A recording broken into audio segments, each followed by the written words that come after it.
Welcome to another episode of Above Board with Akendapath. Today is a special day. It is a day like no other day, a day that we all will remember forever because the three of us are reunited and it feels so good. How are you guys? Amen, brother. I'm trying to look back and see the last time the three of us did this. It's been a minute. Hard. It's been a Hard minute. with all of our schedules, and summer, I think, was the biggest interrupter of it. You know, everyone kind of being everywhere and vacationing. It was a very unusual schedule these last days. It was everyone being everywhere and you vacationing, I think. No, I'm just kidding. I'm just kidding. I was going to say, like, 3 or 4 weeks ago, like, the kids are in the background screaming on the last podcast. And I was like, Yeah. Rich, can you hear that? And he's like, every word. Every I was like, oh, word. no. Hey, it was a weekend. What are you going to do? Well, I'm so glad the three of us are together. Today we've got kind of a really I don't know. It's a topic that's very, very special. I think it's a topic that I think is going to touch a lot of people's lives. And generally we're talking about navigating life with an aging parent. And certainly, you know, like I always love to say, relate and don't compare. Maybe it's for you, it's not a parent. It could be a grandparent. It could be an aunt and uncle. It could be just a very near and dear friend, somebody that you're very close with.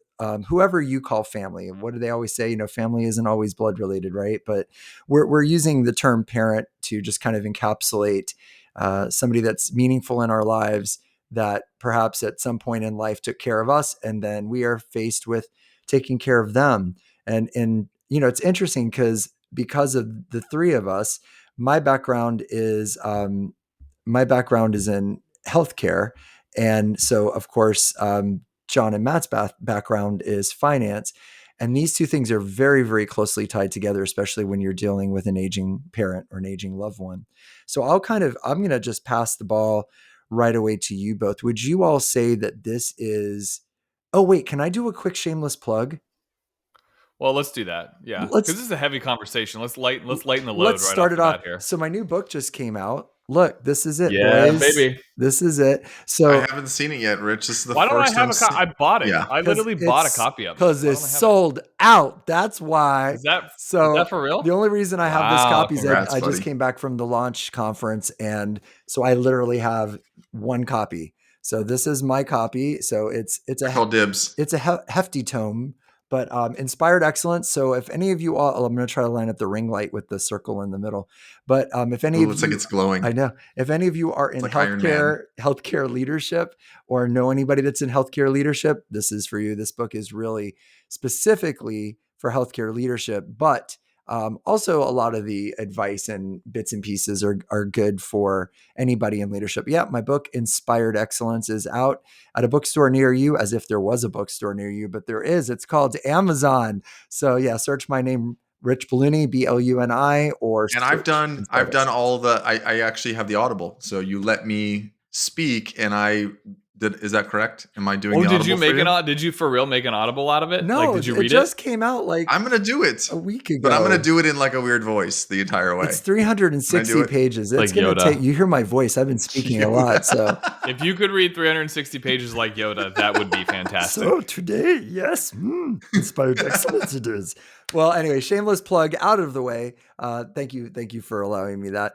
I want to kind of pass it on to you all. Would you say that a big part of the work that you all do in financial planning and advising, that a lot of it deals with either, I know your clients, some are obviously retirees, but are you also working a lot with this situation where there's an aging parent, an aging loved one, and you're either working with them, their family, or both? And what are some of the important salient things that you'd want people to know? Because this is something that I honestly think touches everybody's life at some point.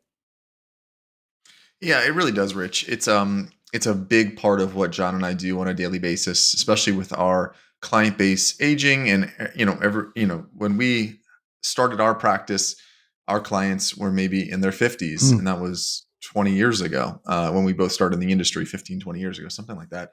And now they're 65 or 70, and some were older when we started, and now they're in their 80s and 90s, and we've seen some of that generational wealth pass along. So we have a vast experience in this area. And, there's just the first step, I think, is recognizing the sign, right? Recognizing the sign for an aging parent that, hey, we're going to have to take a little bit more active role, us being the child or person who's going to be caring for that aging parent, starting to recognize the sign that help is needed. And that might be, starting to realize there's memory problems, or in the case of finance, unusual purchases, or bills not getting paid, and they have enough money to pay the bills, and starting to look for some of those small signs to then start to have a much bigger conversation. Would you agree those are some of the first ones that we look at, John? Yeah, we have a big responsibility and also kind of monitoring for those signs as well, and then communicating with whoever those clients of ours appoint as their trusted point of contact or power of attorney, all that. We'll talk about that stuff in a little bit. I actually just met with folks that are in their late 60s earlier this week, new clients coming on, and the whole conversation, you would think it would be investments and stocks and bonds and all that. The entire conversation was about succession planning for his company and making sure that his family's in the know of the decisions that they're making. And it was interesting because I've had this situation where sometimes clients are very private. Yeah. So they don't want to talk to their children about their money stuff. They don't want to talk to their children about their business or what their wishes are for how money's going to flow. And I'm really big in leaning into communication of, I get that we don't want to talk about this stuff, but let's think through these things now while this is not a problem, as morbid as that sounds, so that in the coming decades of life, we're not having to we're not reacting. We can be proactive. So like Matt said, looking for those signs, but then what do we do once we start seeing those signs? Who's the, how is the family going to handle that type of situation? Are there multiple kids? Who might be the main kid in charge? It might be based on proximity or history.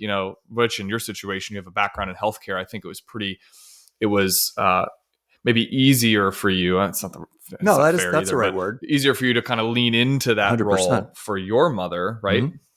Yeah, and so I think that those are probably some pretty, just thinking about family dynamics. I'm just putting myself in two places at once. I'm picturing myself in all the situations I was in, because of course I was a nurse doing bedside care at some point, but even in my leadership life and administrative life, when I was a director of risk management and patient safety. So I was dealing with that other end of what you were dealing with, where I'm dealing with, healthcare surrogacy and, living wills and watching the family dynamics. You have the one kid, I'll just make this up, and I'm sure this will mimic something you've seen. You have the one kid who seems to have everything together and they're very organized and they know exactly what's going to go on. You have the other kid who can't stop crying and just can't deal, I can't deal with anything. And then you have the other kid who seems like you don't really trust them and you're wondering what they're up to. And so I'm not saying that, your clients have families like this, but family dynamics being what family dynamics are, it's probably pretty tricky for you. I mean, I think about your world and I think about that old saying that nothing is for sure except for death and taxes. And you deal with both of those quite a bit and often at the same time. Yeah. Well, it's funny you say that because this whole conversation is from the point of view of navigating life with an aging parent, but I'm actually looking at it from the point of view of that person who's aging, like the client that comes to us that's in their 60s or 70s. And I had one instance where they said, I don't want to tell my kids anything about how the money's supposed to flow. When I die, I'm going to let them deal with that. That's for them to figure out. And I said, well, that's like, I get that point of view because that's conflict. That's awkward conversation. That's hard conversation to have now while you're of sound mind and body and you can have those conversations. I would argue that it's very important to do that. It's because you care about your family. You don't want to create problems later on. And unfortunately, money within family can create a lot of problems. So looking at it from like the point of view of the person who's maybe in their 60s or 70s doing this type of planning, I think communication is really important. Even to say like, I mean, I've seen families squabble over like family heirlooms.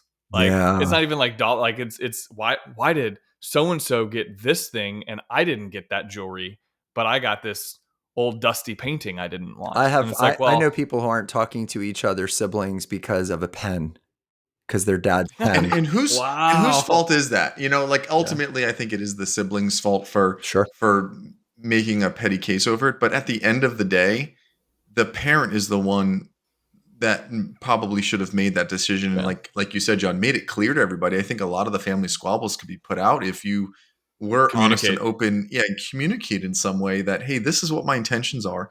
And even if you don't want to necessarily show them, show you being the parent, not want to show the family your finances, there are some very powerful pieces of estate planning documents that can be put into place that spell a lot of this out in writing, as opposed to making everyone try to figure out the pieces after you're gone, Yeah. Yeah. or when you're no longer able to make these decisions yourself, and you're not yourself anymore. And now everyone's trying to figure out what your wishes were. Having this done ahead of time, and again, starting this conversation early, I think is probably the most critical element of dealing with an aging And it parent. is probably Well, I starting. probably puts you I guys helped. in I a helped to. Okay. Yeah. Sorry. No, go ahead. Go ahead. I was just going to say I helped a client navigate that conversation because she said, like, I don't want to have that discussion with my kids. And I said, listen, it might even be as simple as I get you might not understand that this is how I want the money to flow, but I need you to hear it from me, and I just need you to know that these were my wishes. You might not like it, but I want you to be able to accept it, and for us as a family to move on from it, because all you're really doing is kicking the can down the road in 10, 20, 30 years when the thing happens, and then they're on an all-out battle. They're squabbling over these things. I'm always So, picturing again, looking at it from the POV of the aging person, but I'm always yeah. picturing. I'm right now, and I want to jump to Matt to ask him some granular things. But I'm always picturing those old movies. Do you remember like where it's like the scene where the family, they're all like a rich family, and they're all sitting in the lawyer's office, and the lawyer goes, "Today we have the reading of the will," and everyone leans in, and like the gist of it is nobody knows what's about to happen. And I guess that was a very old school way of doing things, where you Yeah. found out afterwards, I leave everything to John, but Matt gets nothing because I've always been ashamed of him. It's like these dramatic. Or they like record a video of the person saying it while they were alive. They pop it in the VHS player, and then the person who passed away is reading their wishes to them. Have you ever seen that in a movie? I just love how you That's use, when I'm like, man, I appreciate what a that mental you just weird. used old movie examples and then had to throw VHS. When I was thinking like 1930s and 40s, but okay, John, yes, it could Well, be a VHS. Let's be real. That's pretty old. That school. is old now. Do you still have raise your hand VHS player? Do you still have one? Of course, I had to borrow it from my mother and Wow. father-in-law because we have VHSs that we want to convert, but I want to see what's on them before I pay $9 for each one of them to have just, Move. an 8-hour recording, or actually probably only be 2-hour recording of like just trees. And so I want to see what's in each one of these before I want the I send them backstory. off. I want the So backstory. you're gonna watch like a 4-hour VHS to Well, I see can if fast forward through them. There's this thing called remote $9. control. John, there's a remote control, and you can like hit a button, and you can. I don't see know what's how on. it worked back in the 70s when Oh, you were It was born. wired. It was a wired remote That was me. control. I was the remote control. My dad would go, "Hey, go put on channel 10." So Matt, recognizing the signs, I can appreciate that as a healthcare worker, because I think a lot of times we miss those. I saw that in my in-laws' life. My father-in-law, who passed away a number of years ago, had Alzheimer's, and I can remember the difficult conversations, not as much with him, but with my mother-in-law. I remember her really pushing back on us saying he can't drive. And literally, bless her, because she listened. She took him to Florida Highway Patrol, and they do driving tests apparently. And he passed the driving test phenomenally well on Monday. On Tuesday, he got lost driving from the golf course to his house, which was 10 blocks away. So even though it was all kind of like, see, I told you he was fine.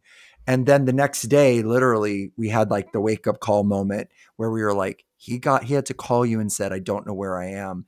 So I remember even in my own life how there was denial, there was fear, there was all these different things. So I really appreciate that you're starting with that, because I think that's also very compassionate. But I can imagine there's going to be people who are going to deny it and say, no, dad is fine, mom is fine. But also mom and dad might be like, I'm fine. Like, I don't know why you think I can't. I remember everything fine. What do I've seen that happen. I saw it with my own mom as well. So after let's just jump ahead, because you're not psychologists. So let's say that the signs have been recognized among the family members. There is a good deal of agreement between the family and the parent that, hey, I want to make sure that I have some help. Some of this is a little overwhelming to me. What are some of the things that right away, like you noticed this on Monday, what do you want to have done by Friday? What do you want to have done by the next week? And what do you want to have done by the end of the month? Yeah, and I'll take my personal situation and bring it to when my father. We've all talked about this on numerous podcasts. We all lost our fathers fairly young in our lives, but my situation was sort of unique. My dad was fine. He was not going through any illness or disease that we were aware of, and he collapsed. And he was in. We're in Orlando. He was in Las Vegas, and so I flew out there. He was taken to a hospital, collapsed. Hey, what's going on, Dad? What's going on? They do a brain scan. They realize that he has a very advanced brain tumor. Right then and there, the doctor said, hey, there is nothing we can do. Take him back home, make him comfortable. Wow. His life is coming to an end very briefly. So this wasn't a long, prolonged process or an Alzheimer's situation. From the hospital, we went, the next stop was he was in the military. We had access to military legal services, was literally to Nellis Air Force Base. Wow. Into the legal department there. So, I mean, still has the hospital wristband on. And I took him immediately over there and had a will drawn up, a durable power of attorney drawn up, healthcare surrogate, because we didn't have any of those things. I was still early in my career, and my dad's going to be fine, and he's fairly young in his phase of life.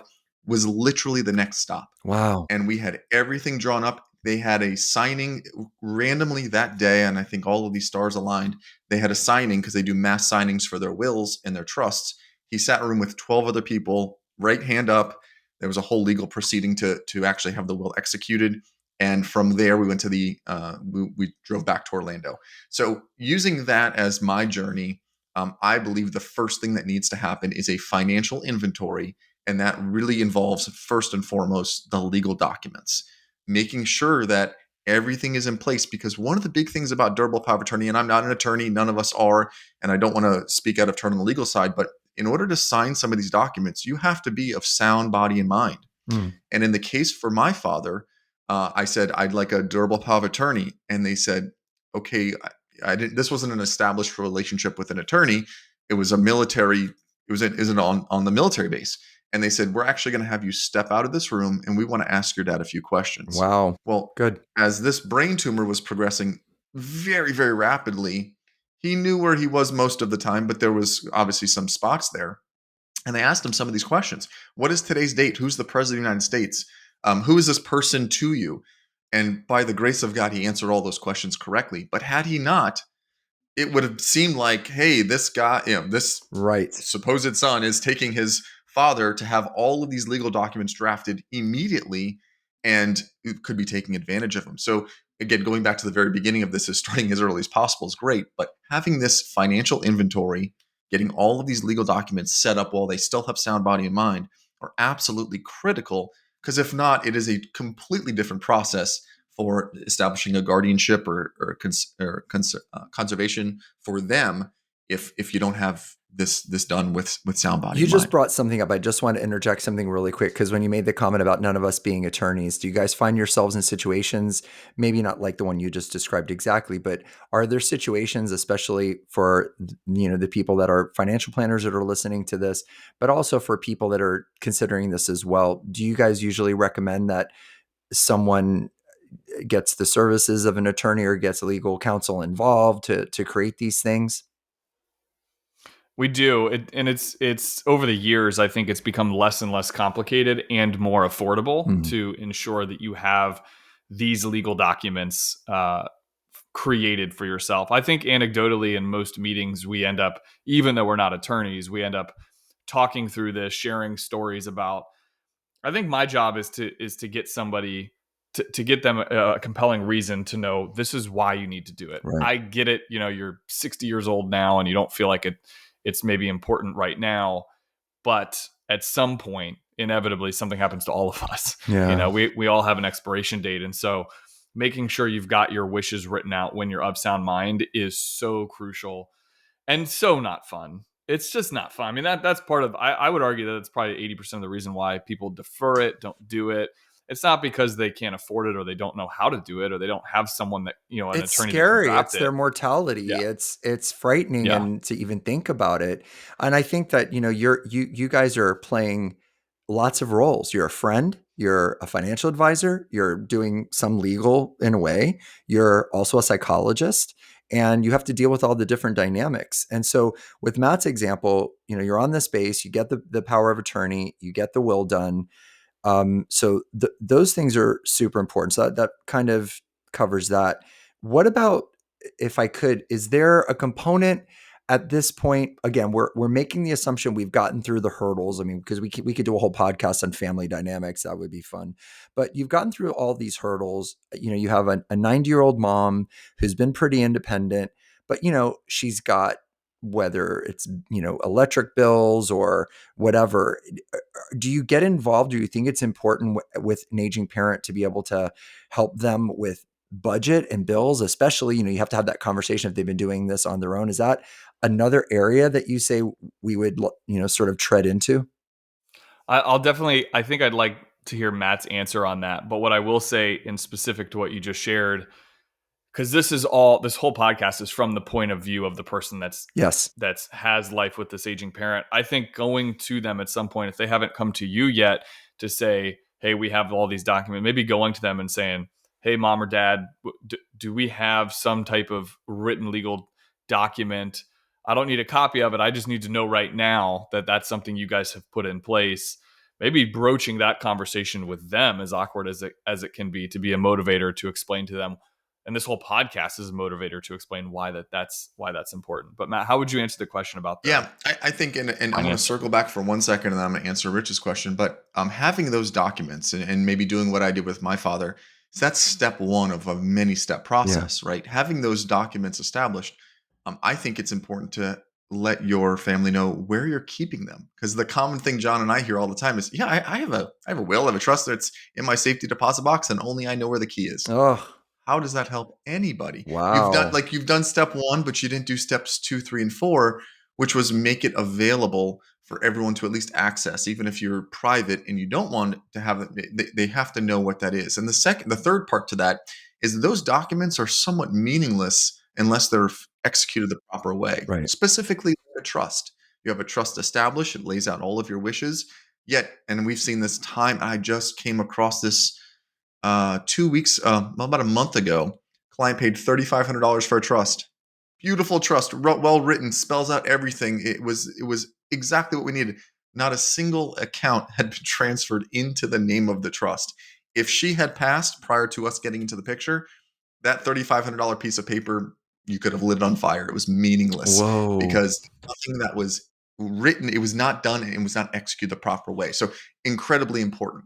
I think, Rich, to come back to you, yes, I think with the advent of technology, making sure bills are on auto pay, keeping a close eye on debit card transactions and check transactions, right? Once money comes out of your checking account, it is incredibly hard to get it back. Yeah. So if a check is getting paid out, if debit card transactions are just being swiped, there's very little way to say, whoa, this was, if it's on a credit card, there's maybe a way if someone's being taken advantage of to have some protections, but there's very little around that.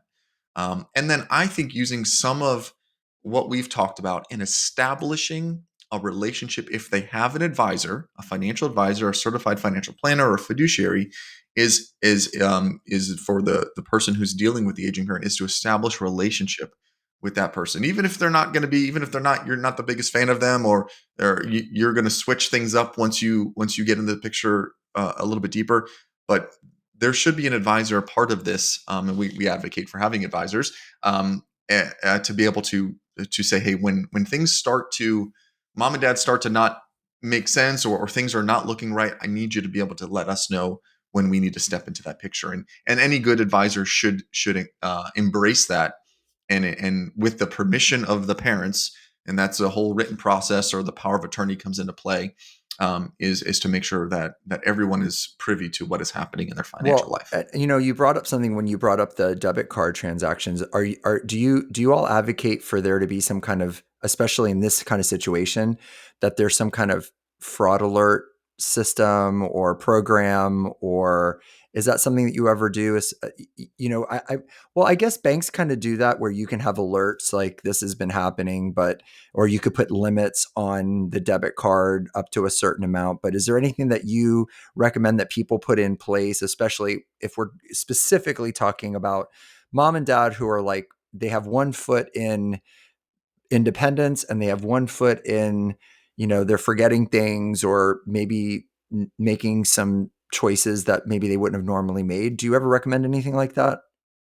I think as the consumer helping them out, it's really easy to use technology these days. And, Okay. if let's say you're monitoring a debit account or a checking account, you can set rules so that Right. purchases over this amount, not that you have to approve them, but it'll send you an alert. Got it. So beyond just manually going in there and looking at it once a month, you can have alerts set if it's over certain amounts or if it's transactions that are outside the norm, it can notify you. And there's a ton of free tools out there too to monitor Fraud. like your credit. Yeah. Well, yeah. So fraudulent stuff like monitoring if a credit card is opened under your name. That's like the weird stuff that Well, and that happens a lot not we're to not. the elderly, right? Because a lot of times Oh the yeah, elderly are victims of these phishing scams and these phone calls like, this is the Social Security, Administration. If you don't give me your phone, the FBI is coming to arrest you. I mean, they predominantly. So that's a good thing to know. I did something when my mom, before my mom passed, and I wish I would have run it past you all before I did it. My mom added my wife and I as on her checking account and her savings account. Now, I have to tell you that my experience was it made it a lot easier to deal with certain things because when we had to pay bills or we did everything on auto pay and all that stuff. But after my mom passed, the monies that were in her savings/checking account, it was just as if it was my account. So it was no big deal. But Matt, I know afterwards, oh gosh, and I wish I would have talked to you about this, but you might not maybe advocate to do that. Is there maybe there's a better way? Yeah, I think John and I see sometimes the worst case, and so where my head goes at times is if your mom or if a person puts someone else on the checking account, they have full access to that account. And now you have a very good head on your shoulder, so I don't think that was necessarily the case. But there are some tax implications for her gifting you one half of that account, Mm. which is essentially what occurred. Also, if there is an investment account involved, there are some advantages for passing on an investment account after you have died Mm. rather than doing it before. And there's it's probably going to go way beyond our discussion today, but I really do advocate. And last bit is, what if you two were driving in a car and smacked in and had a horrible accident and were being sued? Well, that you now own half of that account, right? So again, this gets a little more into the legal side of it, and we don't want to broach it too deep, but you can slowly start to see like that is half of your money. Mm. If you were not a good person, you could have just said, "Hey, I'm taking all of this today," and had some issues there. So I really do like using the tools that are meant for this, Got it. i.e., the durable power of attorney. In the account, retitling it, maybe saying it is your mom's account with a transfer on death or a payable on death to Rich, and it would have accomplished the same goal that you were trying to achieve, which is being able to control the account and being able to retain it after she passes, but without having some of the liability involved with being a joint owner on that account. So again, just small things, and so much of our job that John and I can attest to is making these very small, what seeming to be not a big deal changes, but at over a long enough period of time do make a huge difference.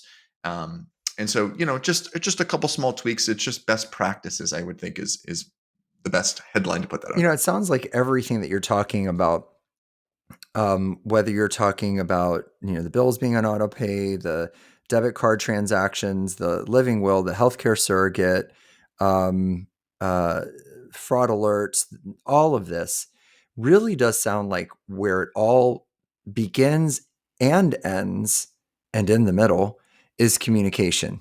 It just sounds like when I'm reading between the lines of what you're saying is, there's the conversation with the aging person. There's the conversation with whoever they want to be their, I don't know what the word is, advocate, surrogate, etc. The conversation between all of the parties. It just feels like it's a very, just like, I mean, just like everything, right? Every relationship hinges on communication. In healthcare, the number one cause of adverse events, medical errors, is a fall down, a problem with communication. The number one cause of divorce, believe it or not, which is interesting, flips if you look at the statistics between money and communication. It's kind of interesting. Like, people fight over money and it leads to other things, and people just don't communicate. So it sounds like more communication rather than less, and bringing in folks like you that can kind of have these conversations, know what you're doing. Would you agree with that? First of all, am I oversimplifying it, or do you think, like, 100%. It starts and ends there. Yeah. do you, real quick, I know I kind of am going to maybe be a little bit of a hypocrite, not hypocrite, but I might be going back in something that I said before. I know you're not psychologists, but this might be just helpful for anybody. Do you ever find yourself being in a situation? So I'll set up the scenario. I come in with my mom, who is already your client. This is maybe the first, second time you've ever met me. I've called you and said, I'm a little worried about some things that she's done. You know, she made this odd purchase. She forgot to pay her electric bill, whatever. Are you ever sitting there and maybe your I guess word is the right word, your role is to kind of be the voice of reason in between the two? Because I know that my mom looked at me as her child. So here I am now taking over her life. My mom was a unique person in that she did that very quickly and very willingly, and it was very, very seamless. But I would imagine there's some situations where it's weird. Do you find yourself kind of playing that role as advocate slash advisor slash Jedi master slash kind of psychologist in that situation where you're the voice? You know, they always say 50 miles in a briefcase makes everybody an expert. I can say it to my mom, but when you say it, it comes out different. Do you see that maybe in a good way? I'm saying, like, that people can utilize you in that way to kind of be the door opener for this conversation. Well, it's funny because we're not certified to be psychologists or therapists or lawyers, but yet our unique relationship that we have with somebody being their financial planner places us in these really crucial conversations that we end up having with clients. And I have had scenarios exactly as you described it, where the adult child of the aging parent calls, requests a meeting. I've even had situations where we've had our conference room full, like an entire family. Really? And that was honestly very difficult because Oh, everyone's got an opinion. You got a room of 8 to 10 family members. I can Being imagine. able to navigate that is an interesting challenge, but we like that conversation, and I think we're uniquely positioned to have it because of our role for the family that we serve. Yeah, we do. We have such a deep relationship with our clients. I mean, think about it. We are told things by those clients in that room that they don't tell anybody else. Mm. Who else do they talk about money with? Who else do they talk about family issues and things that are important that we know about? I mean, we know so much about our clients and we care so much about them. The clients for us are like extensions of family, and we have such a deep love for our clients. So it is at times sitting in that room, we know things that the caretaker does not know. And, we have to be very careful with the conversation to make sure we don't divulge something the client doesn't want us to talk about, but also protecting the client. And when we start to see maybe a cognitive decline or something like that, we have to we're fiduciaries, right? We have a Mhm. standard to uphold to make sure we're doing what is best ultimately for the client. So yes, it is difficult, but that's where we really try to, if we don't have a relationship with the caretaker or the child of the client, we as advisors really try to reach out as much as we can to say, hey, we would love to have you, assuming it's okay with mom and dad, we'd love to have you as part of our meeting. You, Mm. you need to zoom in because you're living Montana. That's fine. But we want to share with you what's going on, because I can't tell you, Rich, how many times we get the caretaker coming to us having the aging parents already in a state of cognitive decline. And they say, Matt, we have a problem. And Wow. I mean, John and I have so many of these cases where we're now digging out of the hole. Mom and dad are still alive, but they've made some serious mistakes. And some of those mistakes are quite severe. The one that comes to mind, after, if you have a retirement account, assuming it's a traditional retirement account, at either the age 72 and a half, which was the previous rule, it's now since moved to 72 and 73 and 74, is you must take money out of that account. And there was one situation where we were working with the kids of the parents, adult children. Mom and dad are going through cognitive decline. We don't think everything's going right. We want you to look at it. And I realized for the past 4 or 5 years, dad stopped taking money out of his IRA. Oh, gee. The penalty for that is 50% of what should have come out, What? plus ordinary income tax. Are you kidding? We're talking hundreds of thousands of dollars in penalties, not even what should have come out of the account. I mean, and so I get this pile left in front of me, and I'm like, how do I have to figure this out now? Same situation, mom predeceased dad and did not leave the IRA, the beneficiary of the IRA, to the right person. Left it to a trust instead of to an individual. And there's nowadays trusts are written in such a way where that's acceptable, but this was not the case at the time. And we had a huge adverse tax consequences. So a real mess that just gets sometimes plopped in front of us, Rich, that we didn't have a chance to have the conversation. We didn't have a chance to, to prep this. We get dealt with. Here's the mess. How do we now unwind this? It feels and, it must have taken a lot.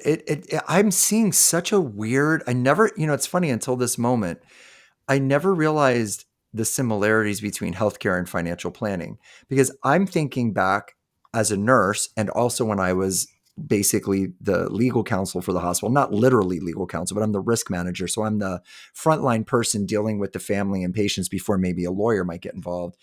How many times I've been in rooms with a declining aging parent who's, in a medical situation. I'm dealing with multiple family members. I've been in rooms with 15, 20 people where one time it got physical, where the siblings are literally fighting each other because one wants to discontinue life support, the other doesn't.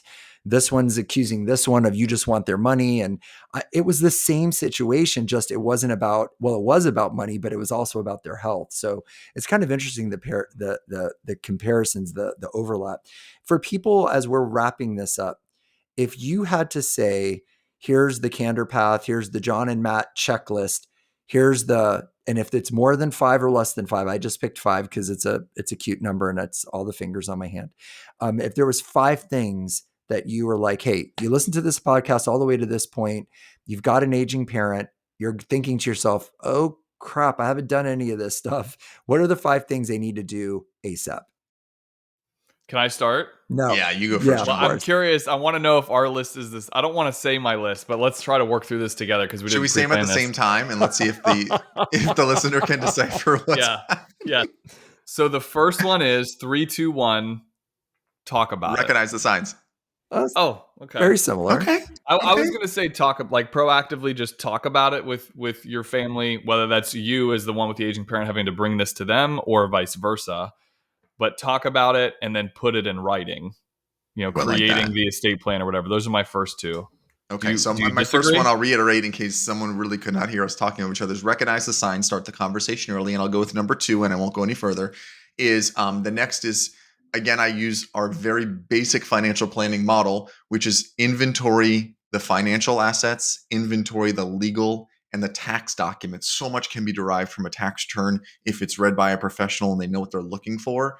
The legal documents, knowing where they are and being able to access those, and then taking an inventory of where all the financial pieces are, just to know what is even out there. All right, so that's 1 and 2. You're actually right. The inventory would be number 2. So talk about it and recognize it. Inventory your financial assets, number 2. Then make sure you have it written down. Whatever these wishes are that you talk about, and then you inventory the assets, you've got these written in some type of estate plan. So that's all right, go with your number. Go with your that is your 3. That is 3. All right. Yeah. All right. My 3 then. My number 3 is establish. I want my own number 3.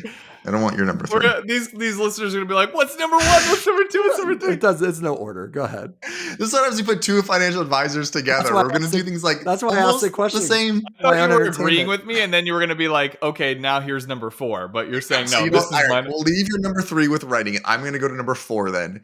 And number 4 is for mom and dad, is establish a budget and simplify the billing process. Let's not have bills not getting paid with the advent of technology, the ability to have auto debits and things like that come out of checking accounts, the bills should all get paid, especially if they're on a fixed income, whether it's Social Security coming in, investment income coming in, a pension.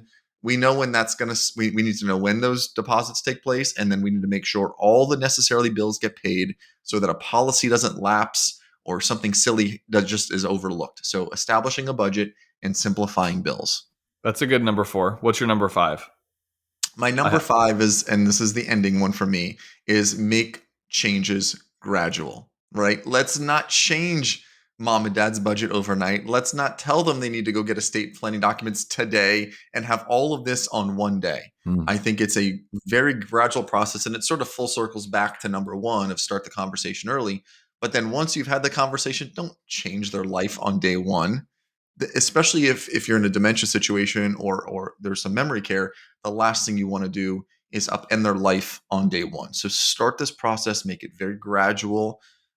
You can accelerate it. In my case, I had to accelerate it in some cases. On my situation, I had dad do that will, and 6 weeks later he died. So we didn't have years of let's plan for this. This was a very and that is part of life, right? Sometimes diseases progress for many, many years, or sometimes it's very, very sudden. And so for me, it was with the urgency of that physician said, get your ducks in a row today. And guess what? We didn't have time to make it gradual, but we did what we needed to do to make sure protections were put in place. And that in my particular situation, he was going to be taken care of by me, and we had all the documents we needed. So sometimes you can have the gradual discussion. Sometimes you got to do a few of these things right up front. Another way that I'd like to say that would be just check in on it. So kind of tying 1 and 5 back together of the communication, like check in with mom and dad. So you're highlighting a scenario of like this life-threatening, life-ending thing happens and there's a very short time cycle, but this could also be decades in the making. Like we might have this conversation in our mid to late 60s with mom and dad, or mom or dad, but 10 years later, some of these things might change. Bills look different. Costs of things are different on the budget. Maybe their wishes have changed. Maybe their money situation has changed. Like so much can happen in a 10-year time frame. So my number 5 would just be check in on it. If you guys started with good communication, let's just keep the good communication going. I love that. I'll summarize how I understand it as a layperson. Recognize. Okay. Someone needs to. Should we talk over you while you're doing it and say ours? All 3 of us should say it at the same time. Exactly. Well, the whole reason I asked that question is because it was for my own entertainment, so that I could just watch you guys go, well, my number 1 is that. Well, my number 2 is this. No, it's great. You guys said the same thing. You just said it in different ways. Recognize the signs. Make sure that you talk about it. Have communication. Communication is key throughout. Communication is the thread that holds all of this together. Inventory the assets and the tax documents. Make sure you know where the documents physically are and that you have access to all of this. Make sure that wishes are written and known to everybody. There's no secrets. The secrets, at least somebody has to know this. Establish a budget. Simplify the bill paying process, like potentially auto pay to make that simplify. Have alerts put on accounts with something that you shared before. Make changes gradually. I thought that was a really great one because this could be very overwhelming for people. And I think that if the changes are made gradually, then you get, I don't want to use the word compliance because maybe that's not the best word, but you get buy-in, you get collaboration. Let's say collaboration rather than compliance. And I love this check-in with them periodically because sure, the conversation you have at 65 might be different at 75. Maybe at 65, both parents are alive. Maybe at 75, you only have mom. Maybe things have changed. Maybe they don't own the house anymore. She's in a rental or she's in a townhouse. And at 83, she's in an ALF. So check in with them periodically and reassess everything where it is. Did I do a decent job as a moron of summarizing that? No, you tied it all together beautifully. I just want to leave it with this. My mom passed away about 1.5 years ago on her 91st birthday. And I have to say that everything that that John and Matt just shared, I'm reflecting on that whole period of time. And it was, we had things set up beforehand, but it was kind of a mix, Matt, of what your story was. It was, we had a lot done in advance, knowing that, gosh, how much longer would mom have? Could be a year, it could be 7 years, 10 years, who knows? she had longevity in her family. She had relatives that lived to be 100. But then there was also that kind of like, oh gosh, this is happening now. And then everything was kind of within 10 days. And I have to tell you that one of my takeaways were that having some of this stuff already done, and we could have done, looking at your checklist, I realized there was probably like 2 things I could have done differently, but really we had a lot of this put in place. And what I just want to say to everybody listening is, especially if these are people that you love, when things are coming to the inevitable end, as it will be for all of us, the last thing in the world you want to worry about is the electric bill paid. The last thing in the world you want to worry about is, oh my God, they forgot to, take money out of their fund and now they owe taxes. You want to have time to hold their hand. You want to have time to talk to them. You want to have time to grieve. You want to have time to love on them. You want to have that time to be not running back and forth to the bank and getting documents notarized. Yeah, that might happen, but the more you have done up front for this stuff that's important and is legal and is financial and is practical, the more that is taken care of, the more time you have for what really matters, which I'm thinking, Matt, even in your situation where your dad was not necessarily quote unquote aging, but because you had a lot of this stuff done and it was such a short period of time, it probably gave you just a little bit more time to spend with him. And at the end of the day, really, at least for most of us in this world, that's what really matters. This just puts all of the busy work and the hard stuff and the business stuff, it gets it out of the way so that you can really focus on getting those memories, saying those goodbyes, spending that time, loving on them, making your peace with them if that's a situation.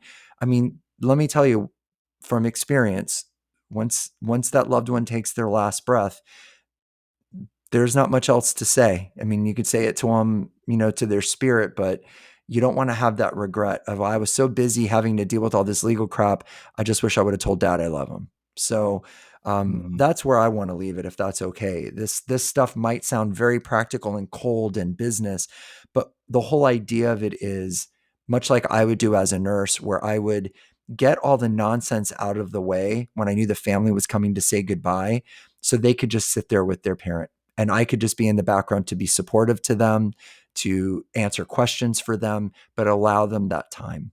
And I don't know if maybe in some ways that's your purpose. That's what you're doing. Beautiful. Yeah.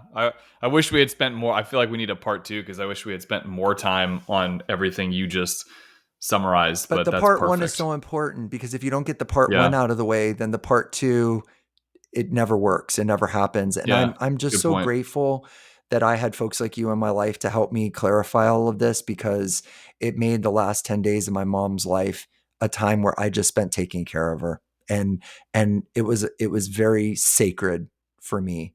And then we ran around and did all the bank stuff afterwards, and that was when it needed to happen. So listen, thank you guys so much. This is a difficult conversation for many people.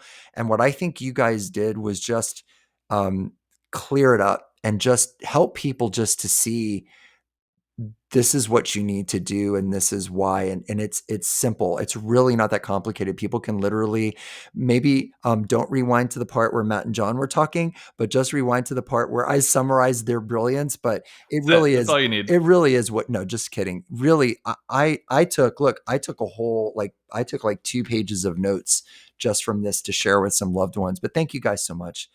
So, any final words before I say our farewells to our folks on this podcast? I think you did a great job. You guys did a great wrapping job. it up. No, great summary, bud. you did a great job. No, thanks everybody. So listen, big virtual hugs. Virtual hugs to everybody. I just want to thank you guys all so much for being part of our Above Board with Candor Path journey. Thank you for listening to this podcast. Please feel free to share this with people. Please feel free to comment. We are so grateful for you being here. We hope this was helpful to you. And if you are dealing with an aging parent or loved one, we wish you the best. And we know it's a tough thing, but don't worry, there's people out there to help you. So you guys have a great day. Thanks for being here. Till the next one.